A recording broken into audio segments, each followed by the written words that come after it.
Great leader, Leader Scalise. Thank you, Chairman Walberg and Secretary Chavez-DeRemer. It's great to have you back here in the House. I'll start by joining in with what the Speaker said and extending my condolences to the family of Dick Cheney. Of course, served 8 years as President George Walker Bush's vice president, served in so many other important roles in government, started as a member of this House of Representatives, and lived an incredible life, and we mourn his passing and extend our prayers to the Cheney family. As we look at potentially another vote today in the Senate to try to have a breakthrough to open up the government, let's remember when the Senate votes today, they're not voting on some big, massive omnibus bill, a bill that resolves all of our differences. You know, if you're one of these Democrats, and it only takes 5 to get this government back open, and you're struggling with this decision, do you offend your far left radical base? It's about to elect the new leader of their Democrat Party in Mondami in New York, or do you stand up for the tens of millions of people around the country who are actually suffering? And if you vote yes today, are you giving anything up? What's in that bill? A clean continuing resolution that violates any of your principles? There's nothing. Again, that bill does not solve our differences. That bill just keeps the lights on. That bill just allows federal workers to get paid for the work that they're doing. Those that have to show up and work and keep our airports open.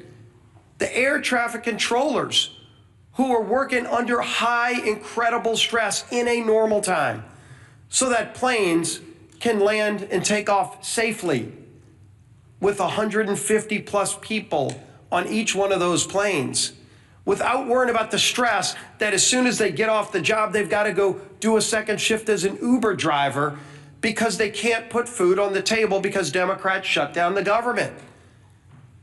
Hopefully they weigh that when they cast their vote today. And we see every day, of course, unfortunately, more and more consequences to the suffering Democrats are causing. We know on the SNAP program, 42 million people. And yes, the courts are trying to work with the White House to find ways to move some other money around. But as we know, even if they're able to move money around, it doesn't make that program whole.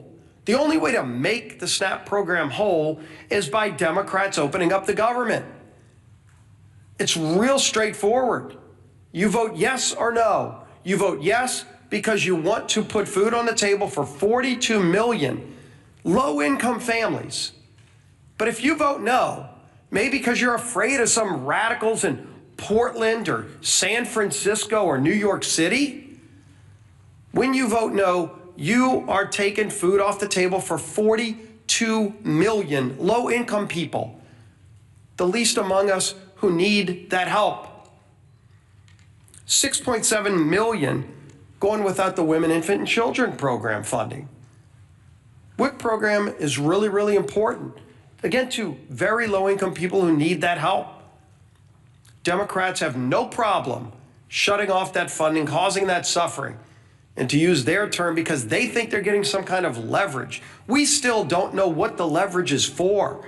They're trying to leverage the American people, and they can't even articulate what it is they want. Yeah, $1.5 trillion wish list of crazy items like free health care for illegals, gutting a rural health care fund. Is that really the leverage they want to use the American people for and deny the WIC funding? 2 million people in the military, 2 million service members going without pay. What do they say to them? Oh, gee whiz, they were so afraid of Mondami in New York that they couldn't vote to pay our men and women in uniform who are keeping our country safe, risking their lives, while their families are wondering if they're going to be able to put food on the table. What a profile in courage. It's gutless. 700,000 federal employees without pay, 670,000 federal workers furloughed, 5.9 million households at risk of losing their home heating services under the HEAT program.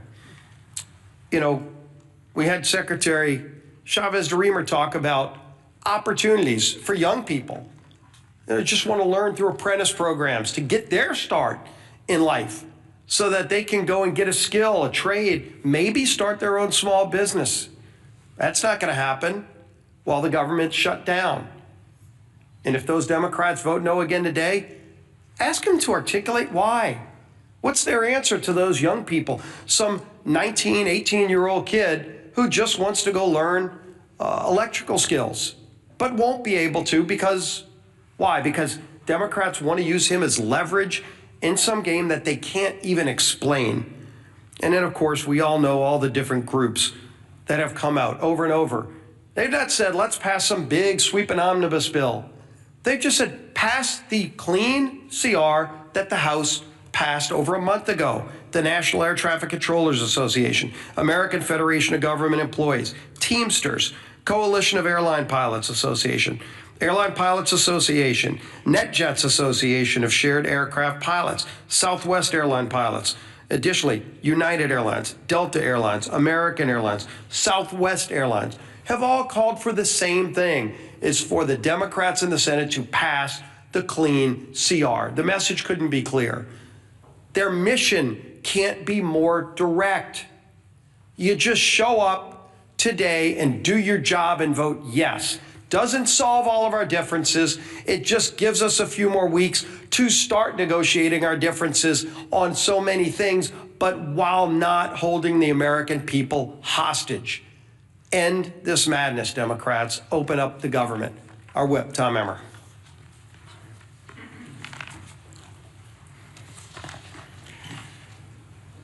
The Democrat government shutdown.